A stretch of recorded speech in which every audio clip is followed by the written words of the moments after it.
અહીં માનવ જીવનના અનુભવોને કેટલીક ખાસ શ્રેણીઓમાં બહુ જ બારીકાઈથી વહેંચવામાં આવ્યા છે, જેમ કે તણાવ સંચાલન, ભાવનાઓ પર નિયંત્રણ, જીવન જીવવાની કળા અને શાંતિ અને ખુશી. સાથે જ પારિવારિક સંબંધો અને કિશોરો તેમજ વિદ્યાર્થીઓના પ્રશ્નો પણ અહીં આવરી લેવાયા છે.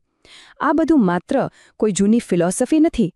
આ તો આજના સમયની દોડધામ, માનસિક તણાવ અને રોજિંદા સંઘર્ષોનો સામનો કરીને આંતરિક ચેતનાને જાગૃત કરવા માટેનું એક સચોટ અને પ્રેક્ટિકલ માર્ગદર્શન છે. હવે અહીં એક બહુ મોટો અને રસપ્રદ સવાલ ઊભો થાય છે. પ્રાચીન ભારતીય વારસા પર કેન્દ્રિત આ પોર્ટલ આજના આધુનિક ભાવનાત્મક પડકારોનો ઉકેલ કેવી રીતે લાવે છે? આ સવાલ જ પ્રાચીન ફિલસૂફી અને આધુનિક વિજ્ઞાન વચ્ચેનો સંબંધ સ્પષ્ટ કરે છે. એક મજબૂત ઉદાહરણ જોઈએ.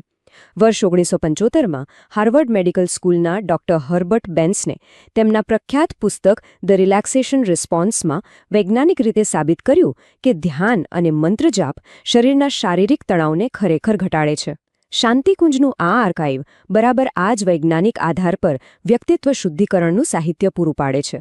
આ દર્શાવે છે કે હજારો વર્ષ જૂનું જ્ઞાન આજના ડિપ્રેશન કે એન્ઝાઇટીના સમયમાં પણ એટલું જ સચોટ છે.